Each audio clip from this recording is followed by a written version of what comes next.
Hello, and welcome to another edition of Focus Video Productions interviews with people who help to make our community a great place to live. Today we're joined by the Honorable Judge Domenick Calabrese, who is the probate judge for this region. And more recently, he has become one of our neighbors. He's made the move to Paradise. He now lives in Heritage Village. So, Dom, welcome, and thank you Ed. for the time. Thank you. I thought maybe you'd begin a little bit by telling us about how you became interested in the law and specifically became a probate judge. Sure. Well, I was always interested in the law, and at one point, after I had gotten my bachelor's degree and my MBA, I decided that was the time to go to law school before I got too old. So in 1995, I graduated from the University of Connecticut with my Juris Doctor degree, and I was admitted to practice law in Connecticut. I hung up a shingle. I started my law practice at that point. A few years later, in 2002, I was first elected as probate judge in the probate court that covered Watertown, Woodbury, and Bethlehem. That was actually a consolidation when I came in of two previous courts. And I've been a probate judge ever since. In 2012, after a very significant statewide court consolidation where we probably got rid of about 2/3 of our courts and judges. The Southbury, what was formerly the Southbury Court, became the Region 22 Probate District, which was 5 courts formerly, and we cover 7 towns here. It's a position that I enjoy immensely. We are able to help people every single day who come in here, and that's very important to me. And we should say here is the first floor, the lower floor of the Southbury Town Hall, where the probate court judges and staff reside. We're currently in the hearing room, where I guess you meet with people when Yes, this is where we have our hearings. This is where we have our court hearings here, and I like to call it a courtroom. It doesn't look like a traditional courtroom, but no, that's how it's used. It has all of the, well, to the side over there is the recording aspect. So this is where I guess some of the issues come to bear. But I did look at a more recent, at least recent for me, a little brochure about what you do here. And I guess I was a little surprised about the emphasis on care for people, especially people with disabilities. So I realized, and people do ask, when I told them I was going to meet with you, they said, well, what does a probate judge do? Or what is probate? So maybe you might want to just spend a little time describing it, broad level, and then we can focus in on a couple of areas. Sure. I think what most people think of when they hear probate is decedent's estates. What happens after someone passes away? They own property. They haven't made any arrangements for the transfer of that property upon their death. So the role of the probate court in that case is to determine the legal owners of property. But as you observed, Ed, over the last 15 years or so in the state of Connecticut, the bulk and probably fastest growing segment of matters in our Connecticut probate courts is exactly what you said. People with disabilities, people with incapacity, conservatorships in particular. In the courtroom here, I spend more time on our conservatorships than I do on everything else put together. And believe it or not, even though I think our little town of Southbury is a great town, but it's got a nice small town feel, this is one of the 10 busiest probate courts in the state of Connecticut out of 54, based on our volume. And the fact that I spend so much time on conservatorships is a point that those of you who are viewing this should keep in mind. Our state probate system does many more conservatorships now than they did years ago. And there's a lot of reasons for that. One reason is the graying of the population. If you look at the average age of residents of our state of Connecticut, it has steadily gone up over the years. Although conservatorships are not entirely limited to folks who are older, I also have a number of younger people who are under conservatorship. So we spend a lot of time on that. And one of the things that I like to do when I give my free public presentations is encourage people to plan for incapacity. Incapacity can strike suddenly, without warning, and if you have a plan for incapacity, you could likely avoid a conservatorship. Conservatorships in my law practice, because I am also a practicing lawyer, in my law practice, I work very hard to keep people out of court. And when you have a conservatorship, when you come in, you are literally dragged into court against your will to be conserved, because decisions have to be made for you. Maybe paying the electric bill, paying for your housing, making medical decisions.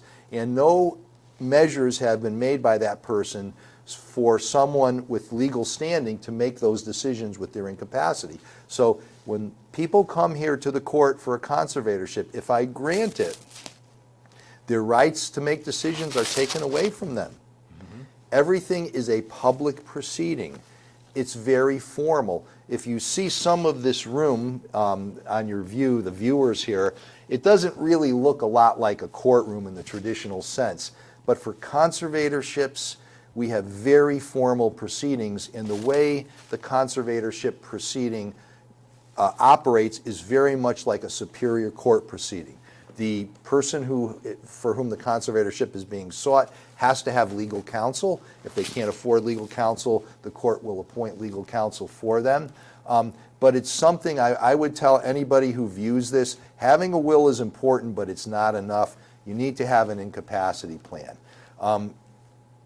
The probate court administrator has determined that we save the state of Connecticut hundreds of millions of dollars a year through our guardianships and our conservatorships. Because what happens with guardianships of adults with intellectual disabilities are another area where we protect the rights of persons with incapacities by having measures in place for family members to serve in those roles most commonly.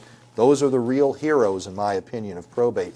It saves the state a tremendous amount of money, and we in the probate court are able to facilitate that. Well, a lot of that I'd never heard before, so thank you, and hopefully that's of interest to many of the viewers here. If people want to find out more about being proactive, much like doing a will, as you say, and what did you call it, an incapacity plan? An incapacity plan, absolutely.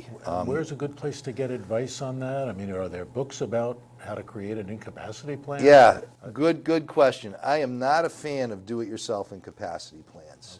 Okay. I've seen enough over my 21 years in probate court to know that do-it-yourself estate planning is a bad idea. I'm not a fan of going online and getting forms or even using online vendors to do them for you.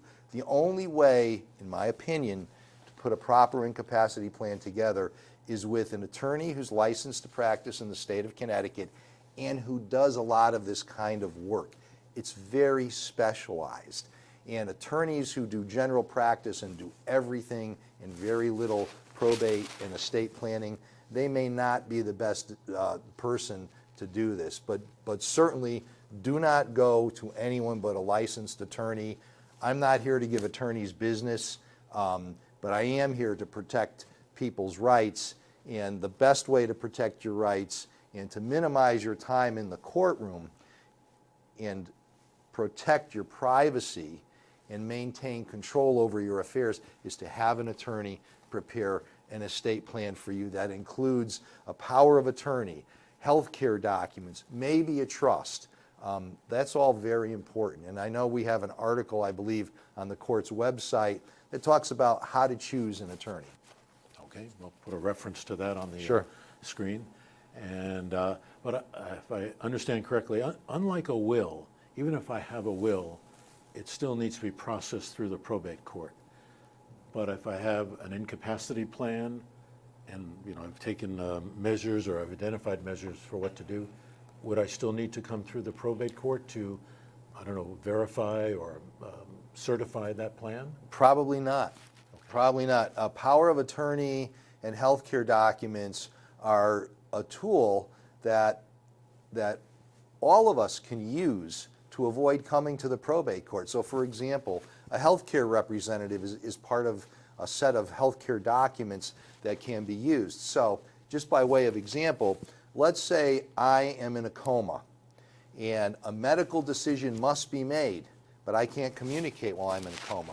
Well, my wife is my healthcare representative because I designated her in my estate plan. So if I can't make a decision in that situation, because I can't communicate with my healthcare providers, but a medical decision has to be made, then that healthcare representative document would be shown to the healthcare provider, and then in that case, my wife would be able to make those healthcare decisions. If I didn't do that, then maybe the healthcare provider would go by what the next of kin wants, but maybe the healthcare provider would also say, depending on the situation, you need to go to court to get an order, to take Dom off the respirator, to stop his IV fluids. We're not going to do that without a court order. Whereas if you put an incapacity plan together, your healthcare representative can make those decisions. You could document them in something called an advance directive, or what's commonly known as a living will. Right, okay. So again, good ideas to get those ducks in a row sooner rather than later. Sure. Because in your example, you might have that next of kin, but maybe you don't. Right. Well, and that's a good point, Ed. Unfortunately, we see a lot of people who come in here and either they don't have next of kin or their next of kin want nothing to do with them. It's very sad, really. But having that plan is an important thing to do, and it's easy to put it off. It's easy to procrastinate. Now, another question that people, when I was telling them I was going to come talk to you, say, why does it seem to take so long for some wills and estates to get settled? What are some of the typical problems that you have encountered that take something that, and I don't want to put words in your mouth, but you're thinking, this could have been so easy if they'd only done this, but now it's dragged out. Great question. I could really run with this. So in Connecticut, if we have to have what I call a full administration decedent's estate, what does that mean? That means the deceased person had more than $40,000 in solely owned assets. Those assets weren't in a trust. There's no payable on death, transfer on death, beneficiary designation, or survivorship. The process in our Connecticut probate court takes 8 to 12 months. It's a long time. Yeah. One of the reasons why it takes so long is there is a 5-month notice to creditors period that has to run within that 8 to 12 months. So if you do the math right, 5 months out of 8 to 12 is really almost a majority of that time. But we have to do that because of something called due process. It's a fundamental concept in our legal system in the United States. What other things slow down the probate process? Well, if there's conflict among the parties, if there are tax issues, if there's litigation outside the probate court. Sometimes when someone passes away, it was because they were in an accident, and now the family, the heirs at law, have an action against the tortfeasor, and there has to be something in the probate court. When people work together, when the parties work together in a cooperative, the process goes much more efficiently and much more quickly. When the parties are in conflict with each other, that really slows the process down and it makes it very expensive. If you plan your estate properly, using the structure of your assets, using beneficiary designations, for example, payable on death, transfer on death, particularly using trusts, you can really, in Connecticut, avoid almost the entire probate process except for tax purposes, which only takes maybe a couple of months at the most. Okay. There's also the factor that we have to know who the interested parties are at the beginning of the process. So when someone comes in with a will to have it admitted to the probate court, we have to know who are the people who would have a right to the deceased person's assets if there was no will. Those people have to be identified by the petitioner, and their address has to be given to us. I've had a couple of situations in this court where we were not given that information.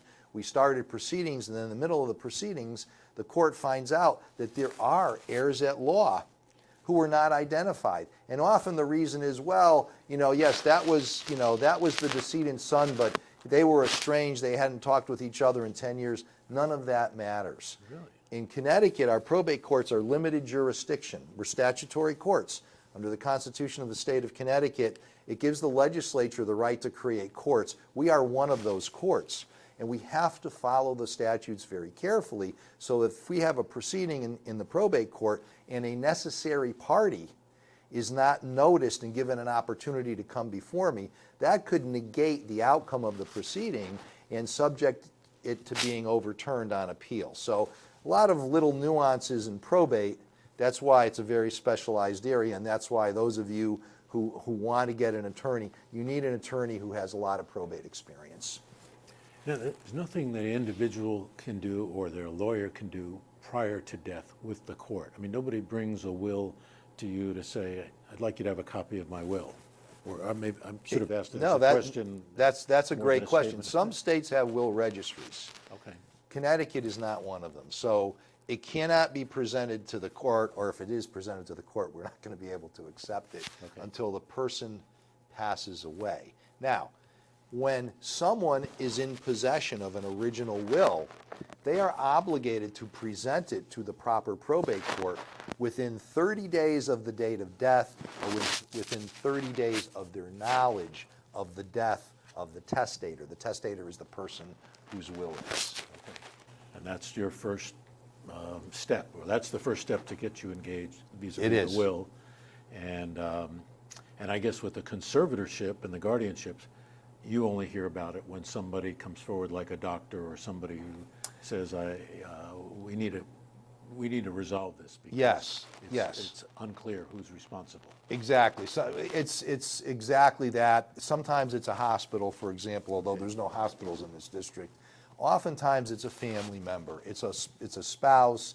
It's an adult child. Occasionally it could be a neighbor. I mean, I have seen some neighbors who are just extraordinarily good neighbors, and they really, really care about a neighbor of theirs who's really having a lot of difficulty.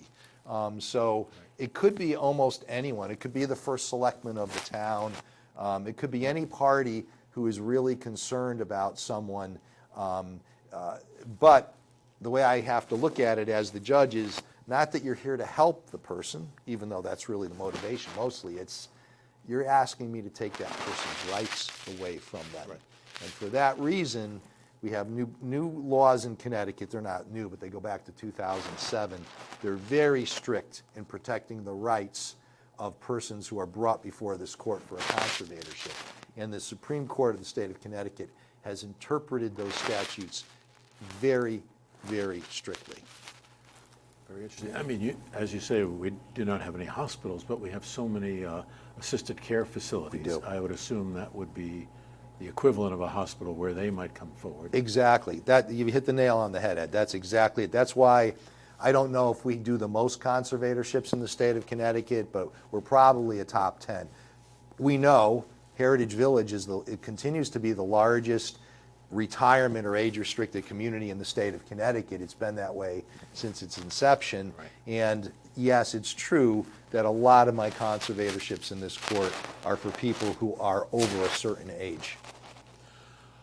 Looking to the future, are there any changes that you're aware of that people are thinking about for the way the probate court works, or at this point it's pretty steady state? Yeah, we're in a constant state of change for sure. So one of the changes we made, you can't see it on the camera, but Ed could see it.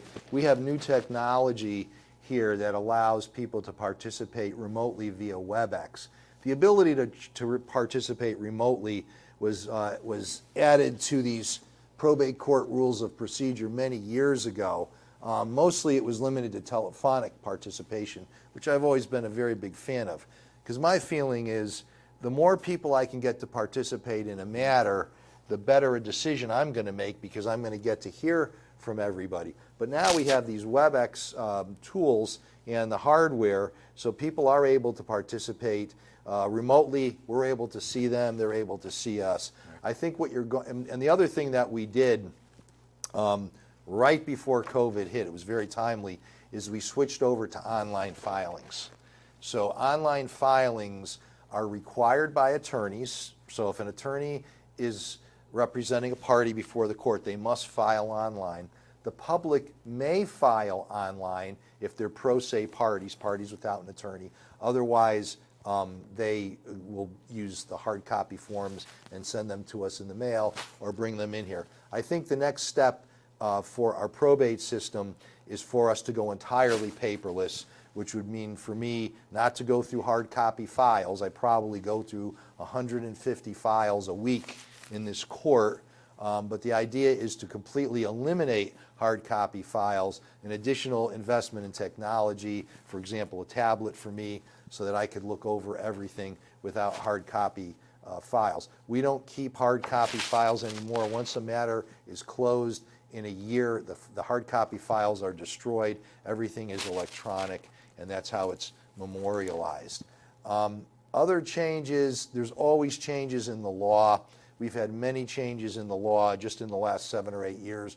The Connecticut Uniform Power of Attorney Act, the Connecticut Uniform Limited Liability Company Act, and really one of the most significant changes in our trust law, the Connecticut Uniform Trust Code, changed our trust law dramatically beginning January 1st, 2020. I was actually one of the judges who participated in preparing the legislation for that. And it is a very, very comprehensive change in trust law, and it's designed to make trusts even more flexible, and in some cases the ability to modify an irrevocable trust without having to come to the court. Interesting. In terms of trusts versus wills, is there a rule of thumb about how big an estate you need to have before you think about a trust versus a more straightforward will? I think there's a common misperception that trusts are only for the wealthy. Okay. I don't agree with that. Back in the 1960s in the United States, people of moderate means started using trust. Why would somebody who isn't worth millions and millions of dollars, why would you want to use a trust? Well, there's many advantages to trust. One advantage is if you have a trust, whatever you put into that trust, like your bank accounts, like your house, like your car, if something happens to you, if you become incapacitated, or if you pass away, whatever is in that trust bypasses probate. This court has no jurisdiction over those living trusts, inter vivos trusts. So all of the transfers of those assets occur when someone passes away without probate court intervention. If you have assets like a checking account in that trust and you become incapacitated, there will automatically be somebody named in the trust instrument to take over as successor trustee. So a trust is the only tool in an estate plan toolbox that is effective while you are alive, during your incapacity, and after you pass away. Okay. All of the other tools, like a will, is only good after you pass away and it's admitted to the probate court. Power of attorney and healthcare documents are only good while you're alive. Okay. You mentioned much earlier that you periodically do public seminars. Anything scheduled right now? No, but I have to do my fall schedule. So I do a fall schedule. I've been at the Southbury Senior Center. I've been in the library making presentations. So I'm going to put my fall schedule together and probably have it out in the next few weeks. And I'm always available to do seminars. I've done them at the Village for different associations within the Village. Okay. So I'm always happy to do them. There's never a charge for them. They're very informative. And the idea behind all of my seminars is to give you unbiased information, you the viewer, to make it less likely that you'll be taken advantage of by unscrupulous purveyors of estate planning products that are frequently very expensive and often don't deliver on the promises made. My biggest concern is people being taken advantage of that way, and of course there's so much fraud in our society now, and unfortunately senior citizens are a disproportionate share of the victims of those, and that's very, very troubling to all of us, I know, and certainly me for sure. So actually I'm going to be talking to a police officer, Grillo, about scams that target seniors, but is there a particular scam that, I don't know, I was going to say really got under your skin because of, I can't believe people would do this. Anything that comes to mind? The thing that really gets me, and whether it's a scam or not, I'm not sure, is I often see folks who are of retirement age, and I see family members, friends, younger people asking them for money for whatever they need. And you know what? Unfortunately, a lot of times, the folks who give these younger people money, they don't have any extra money. That's all they have to live on. And I've seen people's estates completely depleted by family members, adult sons and daughters, grandchildren, a whole host of people, in addition to the scammers who we think of, take almost all the money that these folks have. That's all they have left to live on. Yeah. And they take it all. They take it all and it's gone, and unfortunately, the folks who give that money never get it back. My advice to those of you watching this is, I would be very, very careful before you lend substantial amounts of money to anyone. Certainly, don't do it through someone who's contacted you by text, by email, by phone, somebody you don't know. Do not fall for that. I think what you're going to do with Sergeant Grillo is going to be great, because it is easy to fall prey to these, but it's also for family members who are asking you for a whole lot of money. You are someone who is retired, you have a fixed income. I would be very careful about that. That's one of my hot buttons as a judge, is how young folks, and I don't mean to impugn all young folks. I've got a daughter who's 23 and a daughter who's 27, and I've seen a lot of young people right here in Southbury who are incredibly impressive, but there are a very, very small subset of people who just are not good with money. And if you want to lend money to somebody and you're really bent on doing that, see an attorney before you do it, so that he or she can protect your rights and give you some ability to get that money back. Because in my opinion, often people who are asking for all this money, even though they may be a close family member, oftentimes they're not very financially savvy, and that money just disappears. I've seen that many times. All right.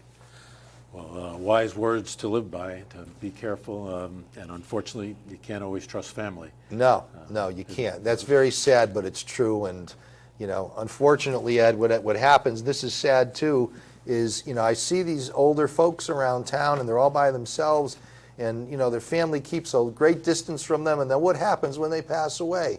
Everybody comes out of the woodwork. Everybody comes out of the woodwork. Not one of the better parts of my job. Well, I guess you get to see all aspects of humanity. Well, Don, thank you very much for taking Thanks some for the time. opportunity. It's very informative, and I guess they can look on your website to see when events are scheduled. Yeah, we'll have it on the probate court's website, which you can get through the Town of Southbury website, and we'll post our schedule of new seminars. Let's see, right, today is August 23rd, right? I would say we'll probably have a new list of seminars sometime next month. Very good. Well, again, thank you all for watching. Hope you found this informative, and stay tuned for future programs.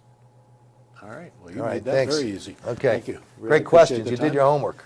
Well, it's an interesting...